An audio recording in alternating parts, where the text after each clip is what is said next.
Hello hello friends, कैसे हैं आप लोग। उम्मीद करती हूँ कि आप लोग सब ठीक ही होंगे और मैं भी ठीक हूँ। और बाबू कब से रोए जा रहा था, पर्स मांग रहा था खेलने के लिए, तो मैंने उसे पर्स दे दिया। इसलिए कि मुझे और भी काम भी करना था, तो मुझे लगा कि मैं इसको दे दूँगी तो चुप हो जाएगा, आराम से खेलेगा। और मैं जैसे ही उधर अपना काम करने के लिए गई, तब तक ये पर्स से चाबी निकाल के खिड़की के बाहर फेंक दिया है। तो अभी मैं चल रही हूँ नीचे पीछे की तरफ चाबी लाने के लिए। देखती हूँ किधर इसने फेंका है। चल बेटा। और ये देखिए अभी तक पर्स टांगे घूम रहा है मेरा। क्या कर रहा है बेटा। चल चल चलो नीचे चलो, आ जा।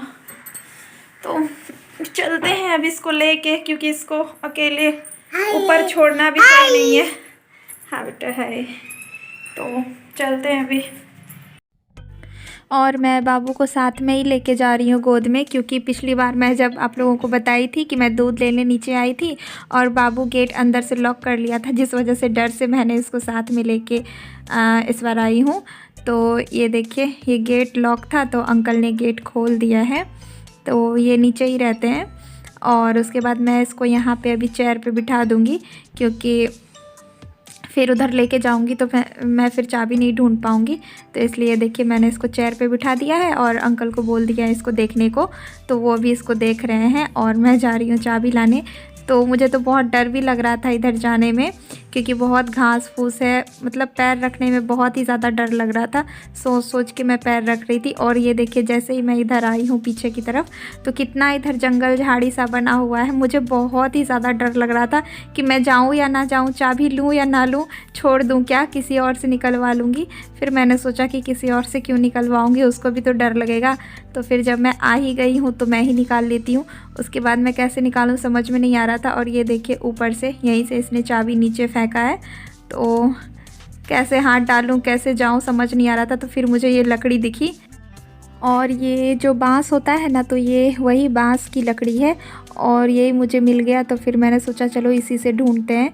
और इतना मतलब ज़्यादा घना यहाँ पे घास था ना, कि मतलब लकड़ी भी मतलब लकड़ी से भी हो नहीं पा रहा था। तो फिर मुझे समझ नहीं आ रहा था क्या करूं। फिर मैंने लकड़ी से हटा के देखा तो ऊपर में ही था, ये जो घास है इसके ऊपर में ही ये देखिए चाबी गिरी हुई थी और पूरी तरीके से ये देखिए फंस चुकी थी तो घास फूस में। फिर मैंने खींच के इसे निकाला है और भागते हुए आई हूँ, क्योंकि मुझे बहुत डर लग रहा था पैर रखने में। और ये देखिए मिल गई मुझे चाबी, तो खुश हो रही थी मैं। और अब जा रही हूँ बाबू के पास।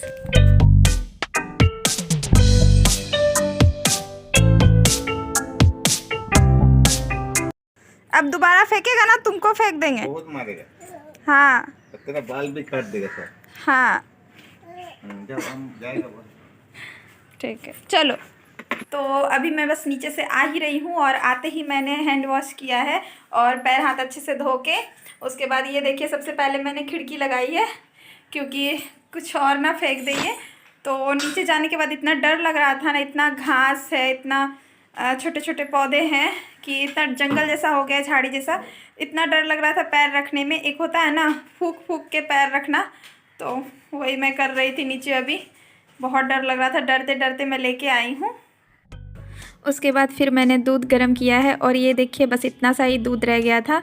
तो उसके बाद मैं सोची कि चलो बाबू को पिला देती हूँ। वैसे मैं ज़्यादा दूध लेती भी नहीं हूँ, शाम के टाइम में दूध आता है मेरा और हाफ़ केजी ही दूध लेती हूँ और उसमें भी ये नहीं पी पाता है। और ये देखिए अभी मैं हॉर्लिक्स मिला के इसके पीछे पीछे भागती जाऊँगी, लेकिन ये फिर भी नहीं पीता है। मतलब कितनी भी कोशिश कर लो, चाहे आप कुछ भी कर लो, इसका अगर मन नहीं रहेगा कि नहीं पीना है तो कुछ भी हो जाए ये नहीं पीता है। तो वैसे ही ये देखिए अभी इसका मन है बिल्कुल भी नहीं पीने का, लेकिन मैं इसको ज़बरदस्ती उठा उठा के बिठा रही हूँ सोफ़ा पे कि पी लो बेटा पी लो, लेकिन ये पीना बिल्कुल भी नहीं चाह रहा है और बार बार भाग रहा था। तो ऐसे ही करता है ये, मतलब हफ्ते में 2-3 दिन ही ठीक से दूध पीता होगा, उसमें भी नहीं पीता है। और ये देखिए जितना मैं अभी कटोरी में लेके आई थी, तो मैं हमेशा सोचती हूँ कि पिला दूँगी, लेकिन ये नहीं पीता है। तो सारा फिर बेकार ही हो जाता है, फिर बाद में मुझे पीना पड़ता है। नहीं तो अगर रात में अगर ये सो जाए तो बोतल में करके दे देती हूँ भर के, तो पिया तो ठीक है, नहीं पिया तो फिर गया काम से। और फिर उसके बाद मैं आ गई हूँ अब खाना बनाने के लिए, क्योंकि अब शाम होते जा रही है और जल्दी खाना बना के रख दूँगी तो फिर अच्छा रहेगा। और मैं कितनी भी वैसे कोशिश कर लेती हूँ कि जल्दी कर पाऊँ, लेकिन उसमें भी लेट हो ही जाता है थोड़ा, क्योंकि बाबू के ऊपर भी ध्यान रखना पड़ता है। वो कोई सामान इधर से उधर उठा के फेंकने लगता है या फिर चोट लगा लेता है खुद को। तो ये पत्ता गोभी 2 दिन से रखा हुआ था, तो आज इसकी बारी आई है। तो मैं इसके आधे पत्ते गोभी को बना लूँगी और आधा मैं रख दूँगी, फिर कभी बनाऊँगी। तो मैं यहाँ पे काट रही हूँ सब्जियाँ, और सब्ज़ी काटने से पहले मैंने स्वेटर पहन लिया है, क्योंकि ना शाम होते ही आज मुझे ठंड लगने लगी है। और 2-3 दिन से वैसे भी थोड़ी सी ठंड बढ़ गई है इधर। वैसे तो बिल्कुल भी ठंड नहीं था, हम लोग ऐसे ही चादर ओढ़ के सोते थे, और चादर ओढ़ने के बाद भी हम लोग फ़ैन ऑन करके सोते थे, क्योंकि मतलब उतनी भी ठंड नहीं थी। और आज 2-3 दिन से, और आज तो कुछ ज़्यादा ही ठंड लग रही है, तो इस वजह से मैंने स्वेटर पहन लिया है। और बाबू को भी मैंने पहना दिया है अभी स्वेटर। और उसके बाद ये देखिए, ये शिमला मिर्च भी रखी हुई थी, 1 हफ्ते से रखी हुई थी और लाल लाल होने लगी थी। तो मैंने सोचा चलो ये ख़राब हो जाए, इससे पहले बना के इसको ख़त्म कर देते हैं, नहीं तो फिर ऐसे ही इसको इग्नोर करती जाऊँगी तो ख़राब ही हो जाएंगे फिर तो। उसके बाद मैंने इसमें सोचा कि चलो पत्ते गोभी में ही मिक्स करके बना दूंगी, मिक्स वाली सब्ज़ी, आलू, शिमला मिर्च और ये पत्ता गोभी सब कुछ मिला करके।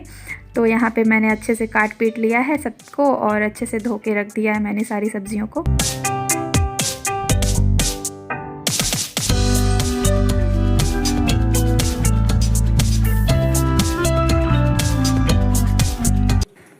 और फिर अब बना लूँगी मैं सब्ज़ी। तो सबसे पहले मैंने हमेशा की तरह जीरा और मिर्ची का छौंक लगा रही हूँ।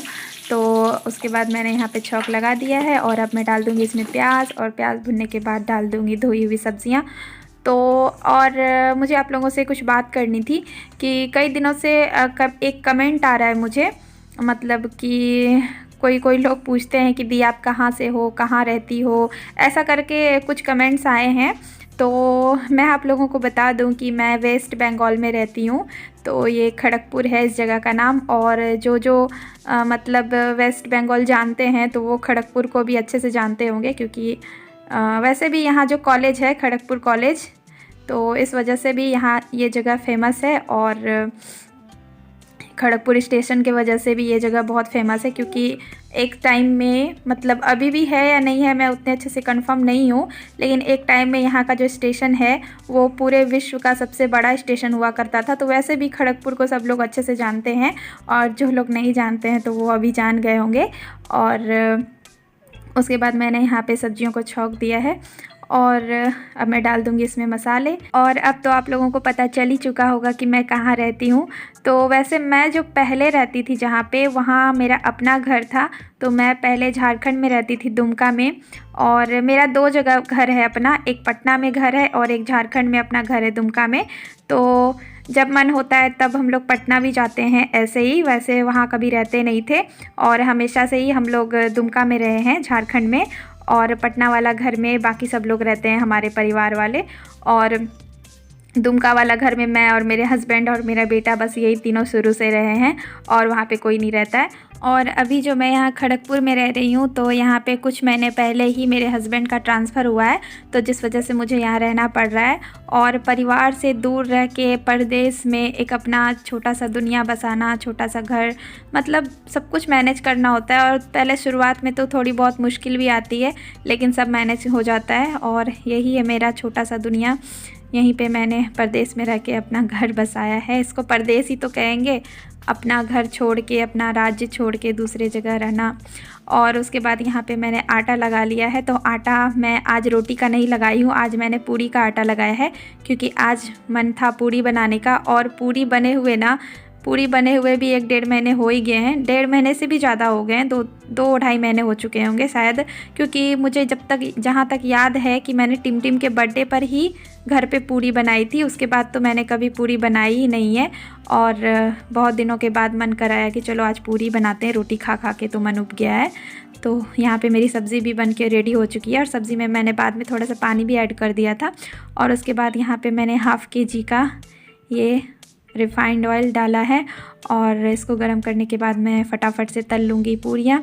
और जिस दिन पूरी बनता है उस दिन टिमटिम बहुत एक्साइटेड रहता है पूरी देख के, क्योंकि उसको खाना देख के ही ये सारी चीज़ें उसको मन करता है खाने के लिए। और रोटी देती हूँ तो बिल्कुल भी नहीं खाता है। तो कोई भी बच्चे को पूरियाँ या फिर पराठे ज़्यादा पसंद आते हैं, तेल वाली चीज़ें बच्चे को ज़्यादा पसंद आता है, तो वो खाने के लिए परेशान रहता है, बहुत खुश रहता है ये सब चीज़ें खा के।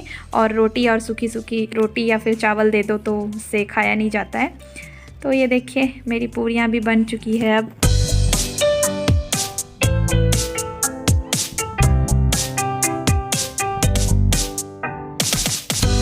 और फिर पूरी बन गई, सब्ज़ी बन गई। आप लोगों से बात करते करते ही मेरा दोनों काम हो गया।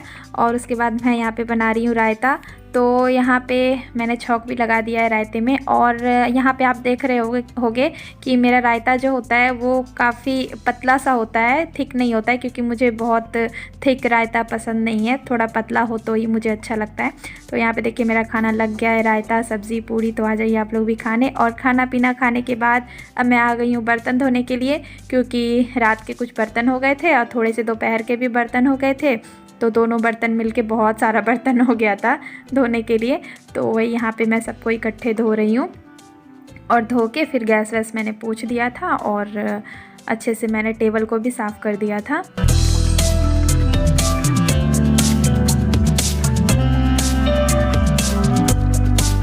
तो अभी मैं सारे काम से फ्री हो चुकी हूँ, सब कुछ मैंने कर दिया है। बर्तन भी मैंने धो के स्टैंड में लगा दिए हैं, सब कुछ साफ़ वाफ कर दिया है, गैस टेबल सब कुछ। तो अब मैं चल रही हूँ सोने के लिए। और आप लोगों को कैसी लगी ये व्लॉग मेरी छोटी सी, तो अगर थोड़ी सी भी पसंद आई हो तो प्लीज़ एक लाइक शेयर एंड सब्सक्राइब कर दीजिएगा। और जो लोग मेरे चैनल पे न्यू है तो प्लीज़ मेरे चैनल को सब्सक्राइब कर ही दीजिएगा, ताकि ऐसे मेरे और भी वीडियोस आपको देखने को मिलेंगे। तो मिलते हैं नेक्स्ट वीडियो में, तब तक के लिए बाय, अपना ध्यान रखें, थैंक्स फॉर वॉचिंग।